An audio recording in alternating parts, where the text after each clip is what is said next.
নারায়ণগঞ্জের ফতুল্লায় পারটেক্সের বিপক্ষে ২০৬ রানের টার্গেটে ব্যাট করছে শেখ জামাল ধানমন্ডি ক্লাব। ম্যাচের সবশেষ খবর জানতে আমরা এখন চলে যাব সহকর্মী তামিম হোসেনের কাছে। তামিম, ফতুল্লায় কিন্তু একটা সহজ প্রতিপক্ষের বিপক্ষে লড়ছে শেখ জামাল ধানমন্ডি ক্লাব। তবে সহজ প্রতিপক্ষ হলেও পারটেক্স কিন্তু ব্যাটিংয়ে শেখ জামালকে বেশ ভুগিয়েছে।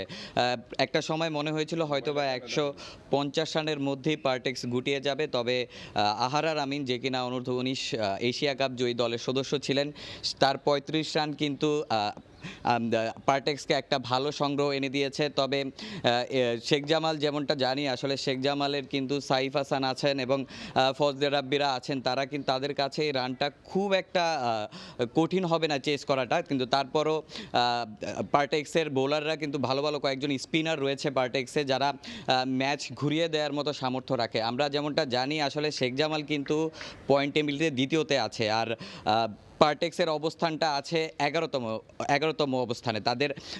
তারা কিন্তু এখন পর্যন্ত একটা ম্যাচই জিততে পেরেছে। তবে এই ম্যাচটাতে এখন পর্যন্ত তারা কিন্তু একটু যে স্কোরটা করেছে, একটা ফাইটিং স্কোর তারা দাঁড় করিয়েছে। তবে শেখ জামাল এই রানটা হয়তোবা খুব ইজিলি চেস করে ফেলতে পারবে। তারপরও স্পিনারদের জন্য হয়তো একটা পরীক্ষা থাকবে পারটেক্সের স্পিনারদের জন্য। আমরা যদি আরেকটু বলতে চাই, তাহলে আজকের ম্যাচে কিন্তু সাকিব আল হাসান, যে কিনা শেখ জামালের সবচেয়ে বড় তারকা, সে কিন্তু আজকের ম্যাচে খেলছেন না। তবে সাকিব এই ম্যাচে না খেললেও, যেমনটা গতকালকে কোচ বলেছিলেন যে সাকিব বাকি ম্যাচগুলোতে খেলবেন। তো শেখ জামাল পারটেক্স ম্যাচ নিয়ে ফতুল্লা থেকে এই ছিল আমার কাছে সবশেষ। ঢাকা প্রিমিয়ার লিগে শেখ জামাল পারটেক্স ম্যাচ নিয়ে জানাতে আমাদের সঙ্গে নারায়ণগঞ্জের ফতুল্লা থেকে যুক্ত হয়েছিলেন তামিম হোসেন।